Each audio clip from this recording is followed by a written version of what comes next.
How are you, Dave? Andrew, how you doing? Doing well. So what's this with A.J.? He's in a walking boot, A.J. Green, right? Yes. The So walking boot will not play, obviously, this weekend. I had a toe injury that bothered me an entire season, and it's no joke. A lot of cortisone shots mixed with a little bit of Novocaine. You know, when you're talking about the great toe, the big toe, there's ligaments, there's tendons, there's attachments. Everybody's assuming ligaments. Might not be.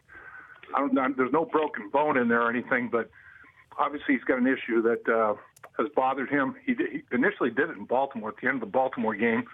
Only played 5 snaps the next week against the Atlanta Falcons, the home opener, and it has bothered him since. So it's going to be one of those things, I think, that nags all season long, unfortunately.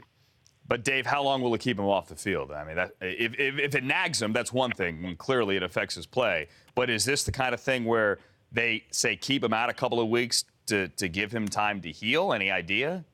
Oh, he had a couple of weeks. He had the bye week, and he played against the Patriots, got through the Patriots game, then just doing a simple warm-up drill, it came back. So that's what I'm saying. I mean, you may think you're over it, but it's a reoccurring problem. I mean, he's got some sort of an issue there in the great toe that is going to need more than a couple of weeks. It's going to need, a period of months to recover. Mine did.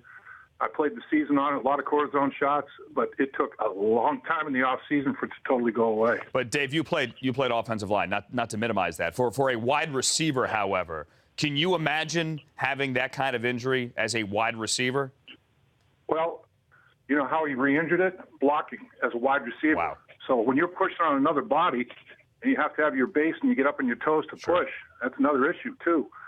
I agree with you. And you need your big toe for everything. You need your big toe to walk right. Never mind play football. So that's a tough injury. When you have a crack in the foundation, the building's no good at that point. That's a great point. Dave, where are they without him? I know Marvin Jones is a nice player. Mohamed Sanu is a nice player. But where are the Bengals without, hands down, their number one threat? Well, the problem is they're without A.J. Green. They're without Marvin Jones. They're without Tyler Eifert. Training camp, that's their top 3 receivers they were anticipating during the course of the season. So now they're down to Mohamed Sanu, and I hope Jermaine Gresham wakes up at some point. This is the year of the tight end in the NFL. Tight end position is tracking for 752 catches, 194 yards, and 72 touchdowns. Biggest numbers ever at the tight end position in a single season in NFL history. Jermaine Gresham has not joined the party. He has 8 catches for 61 yards. Pitiful. Dropped a touchdown pass in New England. Has stopped a couple of routes that he shouldn't stop that should have been touchdowns for Andy Dalton. He's been miserable in the passing game. He's done a great job in the running game.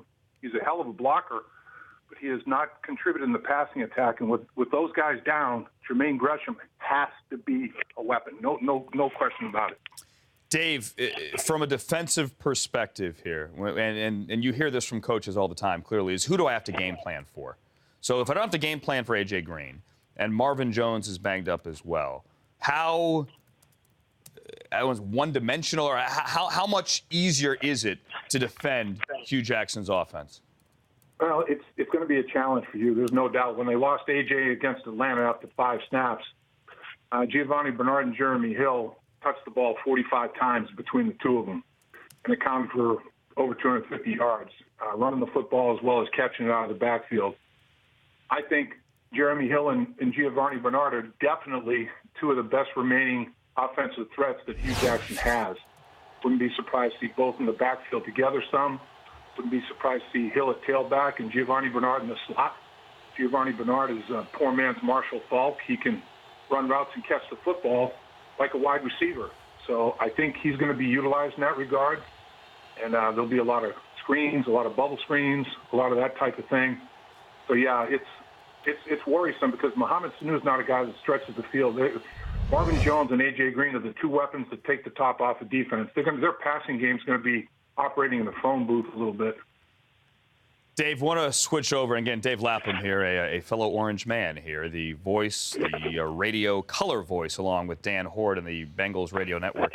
On the Panthers side, Dave, when you look at tape, when you look at film, and they hate it when you call it film these days, what do you see from Cam Newton? See a guy that is advancing in his ability to stay in the pocket and throw the football accurately.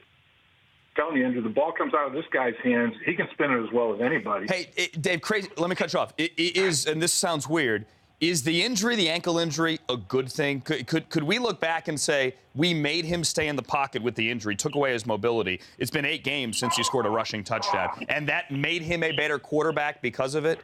I think there's something to be said for that. I do think, though, they did have quarterback runs in their offensive package last week against Chicago. The 6 carries, he only had 9 yards, but just the threat of him running it opens up running lanes for those other backs that are not there when he's not. So I wouldn't be surprised to see them try to utilize him a little bit more as a runner, particularly as beat up as they are at the running back position. I mean, they're down. Williams probably won't go. Stewart won't probably go. You get Fozzie Whitaker and Obanaya, the 2 Texas running backs, will probably be the 2 main threats. So I do think, though, that to your point, it's making him be more of a pocket, prototypical quarterback. And I'm telling you, he's 6'5", 240 plus, has a high release. I mean, he's a talent. There's no doubt. And he's throwing it to a guy, Benjamin, that's 6'5", 240. They're throwing the ball at a high plane. I mean, it's up at an elevation that's tough for defensive backs. The trajectory never comes down very far. No. I mean, it's released high and it's caught high. There's high points on both ends of it.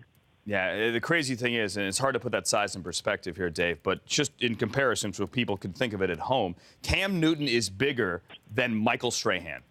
The size at which Michael Strahan played defensive end, who's now in the Hall of Fame, Cam Newton is bigger than what Michael Strahan's playing height and weight was back when he was with the Giants. All right, we have like 30 seconds here left, Dave. Quick thought, 20-second answer. How badly does Syracuse lose? No, let me flip that around. How badly does Syracuse beat Florida State?